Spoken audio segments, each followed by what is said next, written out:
Super Mario 64 and Super Mario Sunshine are two games in the same franchise, but they're very different in a lot of ways. Mario 64 is likely the most traditional of a 3D platformer that Mario has ever been. Later titles in the franchise like Mario Galaxy, Galaxy 2, and even Odyssey, while more of a traditional type of platformer than Sunshine, still had the small little gimmicks that are of course part of their charm, but still make them very different from Super Mario 64. Galaxy had gravity and its little planetoids that you travel around, and Odyssey had Cappy. They're not big gimmicks, they're more like a style of which or a way of which you'll go about playing. I promise I'm not actually talking down about the games here. I like all those games. The point is, Super Mario 64 is probably the most simple this series has been, and I absolutely mean that as a compliment. A favorite for streamers, speedrunners, and even dumbasses like myself, Super Mario 64 kicked off an entire generation of games and is even looked at to this day as the standard bearer for modern day platformers.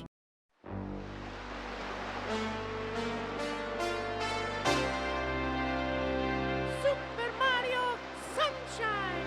Woohoo!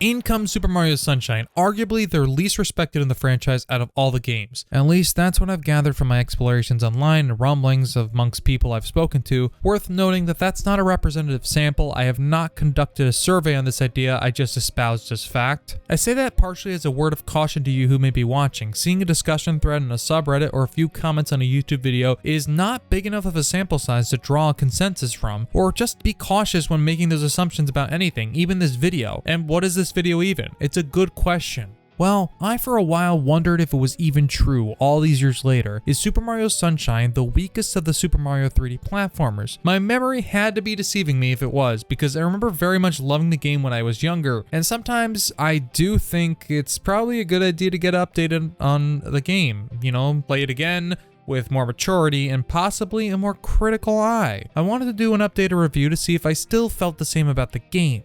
I also think it's a slow time of the year with not a lot of major releases and news that ranges from, okay, that was vague, to here's some old rumors for you to chew on, go nuts, or, you know, some big industry changing events like a big company buying another big company. Nothing like that's happening though, right? It is fun to speculate, but it's also fun to take this time to revisit old titles and games you have in your backlog, and here we are. For me, Super Mario Sunshine proves itself a competent, if not always perfect, platformer. I realize that kind of spoils the complex and compelling tale of my ultimate opinion, but that's just an understatement or a general statement. Words are hard. I'm going to dive in a bit and explain more in depth what I think. Super Mario Sunshine includes the addition of the Flood.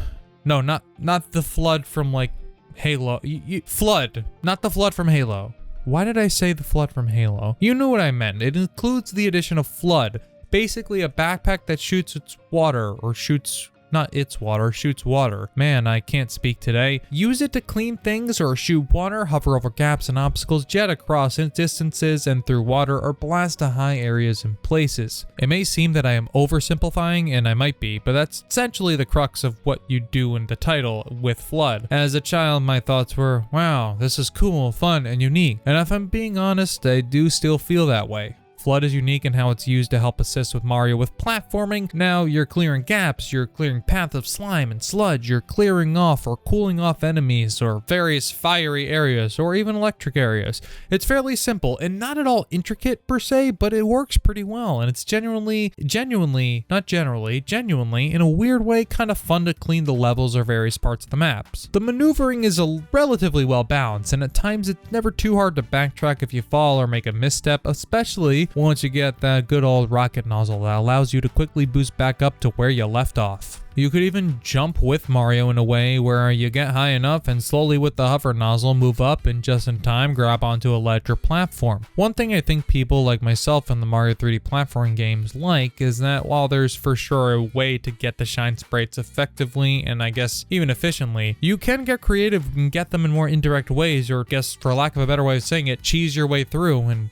get it easier. This is reflected in Super Mario Sunshine. Of course, some are easier to do this with than others. Sunshine does allow you to, however, have those moments where you can, again, cheese your way through. Flood is not entirely one note, however, and I mean that with all sincerity. You are not just trivially using FLUDD to cross gaps and get to high areas, you'll use FLUDD to clean up the island. With just water, I suppose we could discuss how just rinsing things off realistically wouldn't cause a thorough clean, kind of like when it rains on your car. It doesn't magically become a spotless treasure. It still has dirt and grime and, well, look, it's a Mario game. It's not a tropical island cleaning simulator. Speaking of, I have a great pitch for anyone who makes simulation games. But for example, when you first drop on the island, you clean up the grime and sludge, and then you'll even be cleaning up these polluted piranha plants, and they'll dissipate and buildings will rise from the ground, and you'll have access to more of the game's levels slowly as you continue. So it's not just for platforming, as it is for kind of like a light form of combat and also maintenance. You will, for instance, drop into Bianco Hills, one of the game's first levels, and take out a piranha plant that's been polluted in one of the level's episodes. Then, in another, you'll climb to the top of the windmill, only to be attacked by Petey the Piranha, and what ensues is the typical hit me 3 times type boss battle. Well, you'll need to use your water cannon to fill his stomach up, causing him to fall over so you can ground pound the stomach. You'll do this often throughout the game, and it's not super complex, but it's also just dumb fun. And it's okay to have dumb fun. It's also okay to be dumb. I'm speaking from experience. And all the levels fit thematically into the tropical theme of Super Mario Sunshine. You'll travel to docks, beaches, villages, beachfront hotels and casinos, an amusement park, and even a fiery mountain. Everything is bright and colorful, and while it seems similar, it's all teeming with variety, and it's still just a wonderful game to look at. A small thing, but something that's pretty impactful, is how dark the game starts, or the island. The game is actually fine, but there's this darkness that pervades over the island, and as you gain your shine sprites back, light returns to the island. And again, it's not a huge deal or something to go nuts over, but it makes your collection of them feel more meaningful. I mean, the Mario games are not known for being the apex of storytelling, but we could still talk about how the authorities of Delfino Island charge Mario with vandalism and force him to clean the island as punishment, and then leaving the conviction in place even after they see him chasing his imposter through the streets, cause apparently that's justice. We could talk about how the shine sprites were stolen, yet somehow some of the citizens are just holding on to them as rewards for doing certain tasks. Something isn't right here. It's a conspiracy, and it has to be. That being said, while there is variety in a lot of the areas, there is a kind of sameness to it. The locales look similar in some ways, but never too much where it's a big deal. But you only notice because the game, comparatively to some of the other Mario games, does not have the most content. Now, that's not inherently a problem on its face. It's just more that you'll be revisiting the same levels far more than you normally would for shine sprites, so there's not a large amount of levels to traverse, and you end up doing the same things over and over and over again. Additionally, here comes the big caveat with the game. I think it's probably noticeable even today. The reminder that this is the Switch version of the game. Super Mario Sunshine is a backpack you use to hover over gaps and platform over obstacles. It's cute and fun and makes this game unlike anything else out there. It also, at times, is to its detriment because the game is built around this mechanic, the mechanic being the FLUDD. Not the FLUDD from Halo. FLUDD. It means that levels are built for FLUDD, so at times when you don't have it for specific areas, it's kind of noticeable that Mario is not as agile, as maneuverable than, say, in Mario 64. And I don't mean that as if to say Mario controls horribly in those sections. He's just ever so slightly slippery and has the ever so slightest bit of jank. Even with the backpack, it's not the most friendly thing to control, and all these years later, it's apparent to me that the level of jank on display in this game is enough to mention, even though it's still fun to play. Something as small as, say, you jump over a gap and are hovering over it, but want to go backwards. If you could, say, have Mario quickly rotate around so it's not as hard to backtrack should you make a mistake, it would have made a big difference. Also, the soundtrack is catchy and fun and poppy, and I would play it for you, but it's definitely going to get copyrighted, so enjoy this silent gameplay capture of one of the Piantas dancing.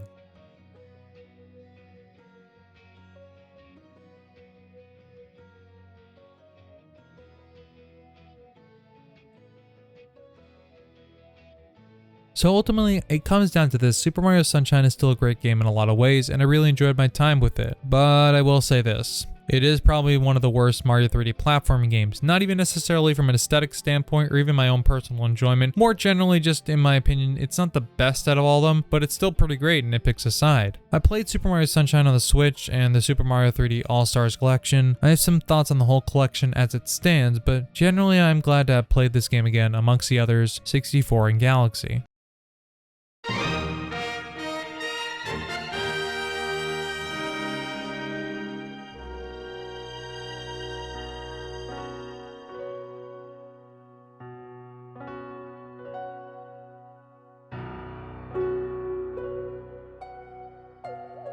Super Mario Galaxy is a game that's incredibly poignant in my mind. It served as my first real offering from the Nintendo Wii system that I really enjoyed rather overwhelmingly. I still hold it up pretty highly on my list of great games. The question I often ask myself with older games and even remasters is if they can recapture that same magic they had years ago. In my mind, I very much loved Super Mario Galaxy, but I'm older now, and I can look at it with a more critical eye and more maturity. I want to say if you like this video, consider subscribing to the channel. It helps me, it helps you, it helps everyone. Going back to Galaxy, I wondered if the game is as great as I remembered. I can give you a pretty big instance where I went back to a game I really enjoyed years ago, only to return to it just last year and find, wow, it's actually terrible. That game was the first prototype game. I never had any illusion that the game had a good story or that it was a good game overall, or a great game I should say. In fact, I knew that it didn't, or that it didn't have a good story at least, but my memory told me that this game is a lot better than it gets credit for, simply due to the fact that I remember the traversal being fun and the powers being a blast. Playing again, I realized, wow,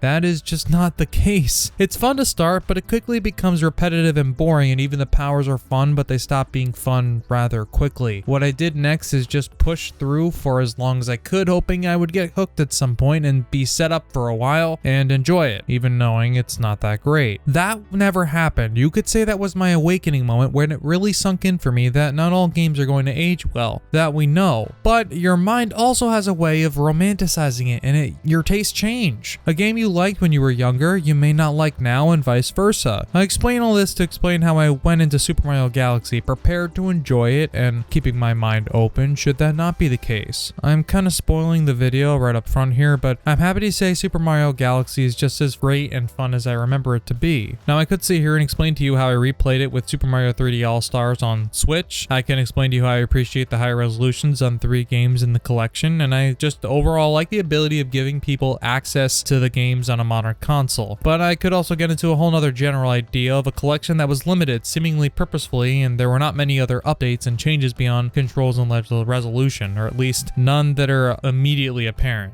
No doubt you can detect an appropriate level of salt in those comments that I just made, but this is about Super Mario Galaxy and how it holds up today, and in the year 2021. I guess 2020, considering that's when it was released, or re-released. Coming off of Super Mario Sunshine 5 years prior, Super Mario Galaxy goes back to basics just a bit in terms of gameplay. FLUDD is gone. Sorry, man. And it's just Mario again, going to save Princess Peach and now the entirety of space as we know it from Bowser. But that's the premise of the whole game. Mario is traveling to various galaxies across various planetoids to gather power stars to power the observatory so it can reach the center of the universe and rescue Princess Peach and stop Bowser. It is not a new premise, but it's so utterly large just in its scope. The biggest thing this game has that I think it puts it so far ahead of all the other games, or a lot of the other games even today, is how diverse, creative, and unique its levels are. From the Freeze Flame Galaxy to the Beach Bowl to the Dusty Dunes Galaxy, Mario Galaxy is just so diverse and has so much variety. It's constantly surprising you and finding new ways to have you traverse environments and levels. The use of gravity as you walk upside down and underneath areas is so clever. I think that is something it definitely succeeds in even today, and it's an awe-inspiring achievement in game design. Mario has a spin move he can use to attack enemies and stun them and then walk into them to defeat them. There's more various powers like Ghost Mario, then there's Ice Mario, Rainbow Mario, and so much more to offer, of course. It's just teeming with creativity and colorful, vibrant areas, and I just have to say I think that's probably the strongest aspect of this game that's helped up the best out of this whole collection.